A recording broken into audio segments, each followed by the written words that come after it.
تو جیسے ہمارے بزرگوں کا معمول ہے، ہم 14 شعبان کو بھی 15 شعبان کو بھی روزہ رکھ لیتے ہیں۔ وجہ کیا ہے؟ شعبان المعظم کا مہینہ، اور عنقریب وہ رات آنے والی ہے جس کو ہم شب برات کہتے ہیں، جس کے متعلق قرآن پاک میں بھی ذکر ہے۔ اللہ تعالیٰ نے یوں فرمایا: حامیم والکتاب المبین انا انزلناہ فی لیلۃ مبارکۃ انا کنا منذرین فیہا یفرق کل امر حکیم۔ بعض مفسرین نے فرمایا کہ اس آیت کا تعلق اس 15ویں شعبان کی رات سے ہے۔ بہرحال اتنی بات تو سارے لوگوں کو پتہ ہوگی کہ اب ہمارے زندگی کا ایک باب 14ویں شعبان کو بند ہو جائے گا، اور 15ویں شعبان کو ہمارے نئے سال کے تمام معاملات کا دروازہ پھر سے کھولا جائے گا۔ یعنی اس رات کو اللہ تعالیٰ فرشتوں پر تمام معاملات کا حکم نازل فرماتا ہے کہ فلاں بندے کے ساتھ سال بھر میں کیا کیا ہونا ہے۔ اس سے پہلے کہ نئے سال میں ہمارے لیے کیا کیا ہونا ہے، یہاں تک کہ یہ تک حکم آ جاتا ہے کہ کتنے لوگ پیدا ہوں گے اور کتنے لوگ دنیا سے جانے والے ہیں۔ کئی لوگوں کے متعلق حدیث پاک میں ہے اس رات ان کا فیصلہ ہو چکا ہوگا کہ اب یہ دنیا سے جانے والا ہے، لیکن وہ بندہ اپنی شادی کی تیاریوں میں مصروف ہوگا۔ کسی کے موت کا پروانہ جاری ہو چکا ہے لیکن وہ اپنے گھر بنانے میں مصروف ہوگا، وہ اپنے کاروبار کے ترقیاتی کاموں میں مصروف ہوگا، اسے اندازہ تک نہیں ہوگا کہ اس کا فرمان نکل چکا ہے۔ لیکن اس سے پہلے کی ایک بات کہ 15ویں شعبان کو ہمارے متعلق کیا کیا احکامات نازل ہوں گے، یہ سال شروع ہونے پر ہے، لیکن اس سے پہلے کہ ہمارے اعمال جو پیش ہوں گے اللہ کی بارگاہ میں سال بھر کے، اس سلسلے میں تو اب ہم غور کر سکتے ہیں۔ اس لیے کہ یہ بھی فرمایا گیا کہ خاتمے پر سب کچھ دار و مدار ہے اعمال کا۔ جو آپ لوگ سنتے ہیں نا، first impression is the best impression, لیکن یہاں پر اس کے برعکس ہے، last impression is the best impression. زندگی کے آخری وقت جو اعمال ہیں انہی کا اعتبار ہوگا۔ تمہارے زندگی کا دروازہ بند ہونے سے چند ثانیے پہلے جو تم کر رہے تھے اس کا اعتبار ہوگا۔ اسی لیے فرمایا گیا، میرے آقا صلی اللہ تعالیٰ علیہ وسلم نے ارشاد فرمایا، اللہ تعالیٰ نے کسی کو جنتی لکھا ہے، کسی کو جہنمی، لیکن ہوتا یہ ہے کہ ایک بندہ نیک کام کر رہا ہے زندگی بھر، اچھے اعمال کرتا رہتا ہے، لیکن اس کے متعلق لکھا گیا کہ یہ جہنم میں جانے والا ہے۔ ہوتا کیسے ہے؟ فرمایا گیا موت کے آنے سے چند دنوں پہلے یا چند لمحوں پہلے وہ ایسے گندے کاموں میں مصروف ہو جاتا ہے جو جہنم کی طرف لے جاتے ہیں، انہی کاموں میں اس کی موت ہوتی ہے، اور خاتمے پر ہی سب کچھ دار و مدار ہے، پھر اسے دوزخ کی طرف لے جایا جاتا ہے۔ اور کسی کے متعلق اللہ تعالیٰ نے جنتی لکھا ہے جبکہ اس کے کام برے تھے، زندگی میں عجب عجب کام کیا کرتا تھا۔ یہ کیسے؟ فرمایا گیا کہ وہ برے کاموں میں مصروف تو رہتا تھا، لیکن موت سے پہلے اچانک وہ اللہ کی طرف آ گیا، مسجدوں کی طرف آ گیا، یہ محافل میں بیٹھنے لگ گیا، اور اسی اثنا میں اس کی موت ہوئی، تو آخر میں جو کچھ کرتا تھا اسی کا اعتبار کیا جائے گا اور اسے جنت بھیج دیا جائے گا۔ میرے عزیزوں، اب 15ویں شعبان سے پہلے ہے، میرے خیال سے 4 یا 5 دن بچے ہیں۔ اس سال جو کچھ بھی گزرا ہے اس پر اب ایک دروازہ بند ہوگا، اور اللہ کی بارگاہ میں اس سال کی کتاب پیش ہوگی۔ یعنی شمسی سال کے اعتبار سے، انگریزی مہینوں کے اعتبار سے 2022 اور 23 انکم ٹیکس کا حساب ایسے ہی چلتا ہے، 20-21، 21-22، 22-23، اس طرح سے آپ کا 22 اور 23 کا حساب 4 دن کے بعد اللہ کریم کی بارگاہ میں جانے والا ہے۔ سال بھر کیا کیا کیا اس کا احتساب بھی ضروری ہے۔ اگر خود سے کیلکولیٹ کرو گے تو فیوچر تمہارا، مستقبل اچھا ہو سکتا ہے۔ اگر احتساب نہیں کرو گے تو پرانی غلطیاں ویسی کی ویسی رہ جائیں گی، اور اسی پر تم آگے عمارتیں بڑھاتے چلے جاؤ گے۔ احتساب اولیاء کاملین کی محفلوں کی ایک خاص تربیت کا نام ہے، احتساب۔ یعنی آپ آگے کے اینٹ رکھنے سے پہلے پیچھے ایک بار دیکھ لو کہ مجھ سے خطائیں کہاں کہاں ہوئی ہیں، غلطیاں کن کن باتوں پر ہوئی ہیں، اور اسی کو کہتے ہیں احتساب۔ یہ 4 دن جو آپ کے پاس بچے ہیں اس احتساب کے لیے بہت عمدہ ہیں، اور پھر ہو سکے تو جیسے ہمارے بزرگوں کا معمول ہے، ہم 14 شعبان کو بھی 15 شعبان کو بھی روزہ رکھ لیتے ہیں۔ وجہ کیا ہے؟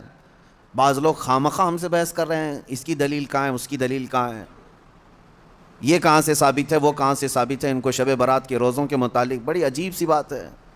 بات صرف اتنی سی ہے کہ ہماری تمنا یہ ہے کہ ہمارے اعمال جب اللہ کی بارگاہ میں جا رہے ہوں 14 شعبان کو، اس وقت بھی ہم روزے کے عالم میں ہوں، اور جب ہمارا نیا سال شروع ہو رہا ہو اس وقت بھی ہم روزے کے عالم میں ہوں۔ کیا یہ بہتر طریقہ نہیں ہے؟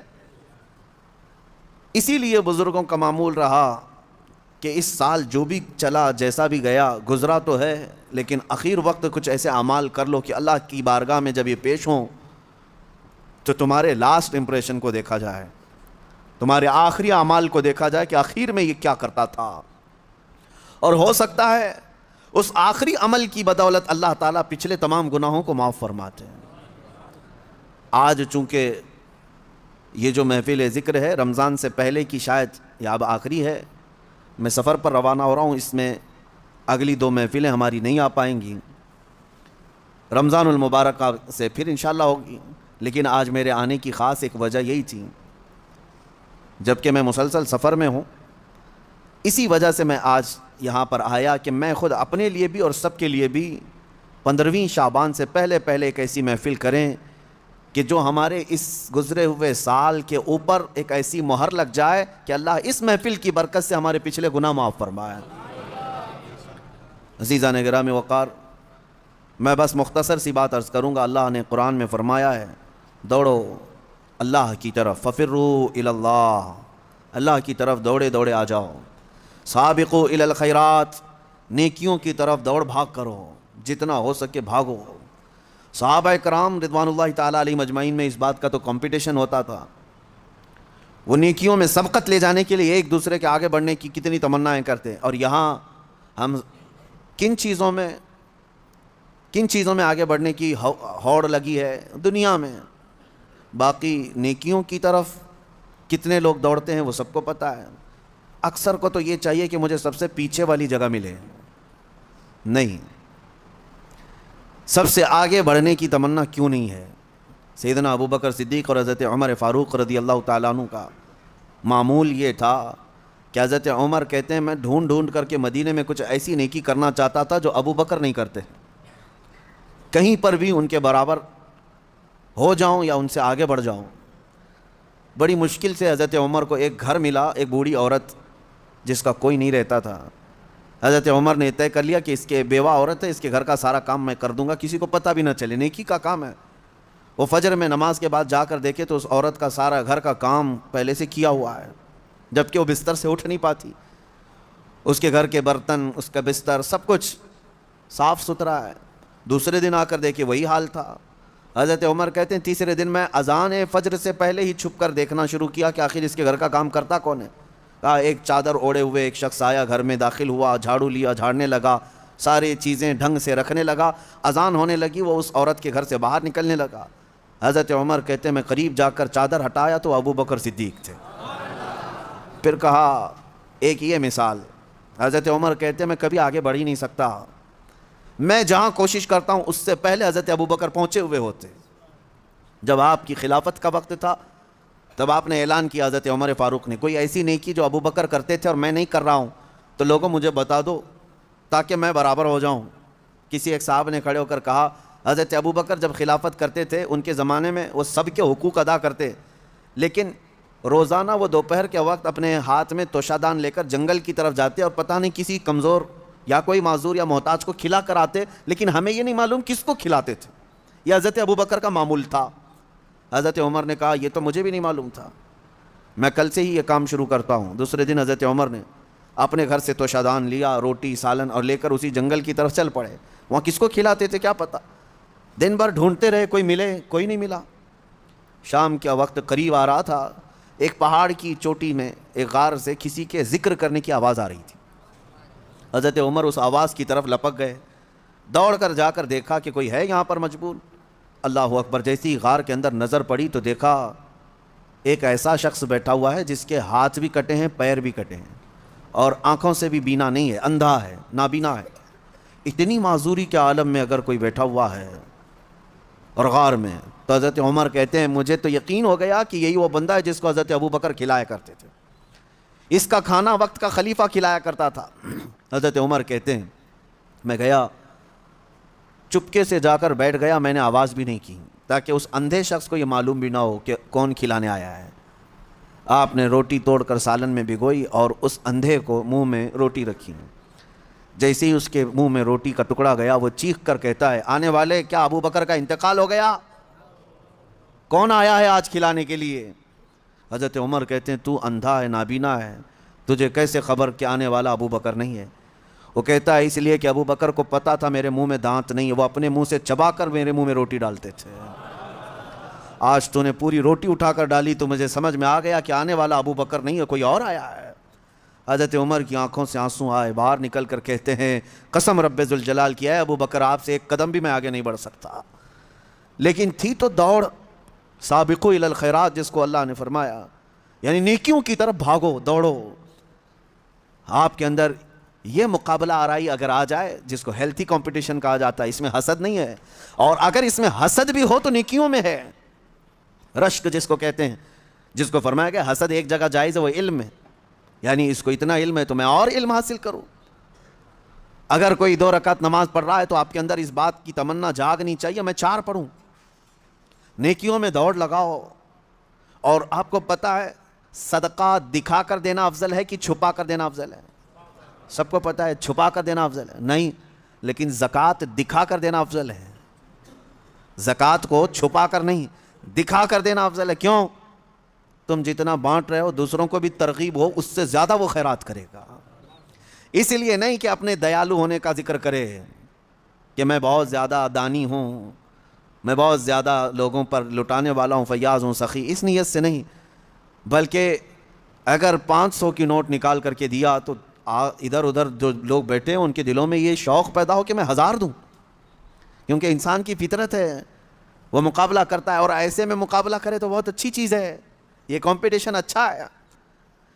اور میں اسی بات کی ترغیب دیتا ہوں نوجوانوں کو بھی کہ آپ خود دوسروں کے متعلق بہت ساری چیزیں پوچھتے رہتے ہیں, بہت ساری چیزیں پوچھتے ہیں, کتنا کماتے ہو, نوکری کون سی ہے, کون سی کمپنی ہے, سیلری کتنی, پیکج کتنا, یہ سب سوالات ہیں.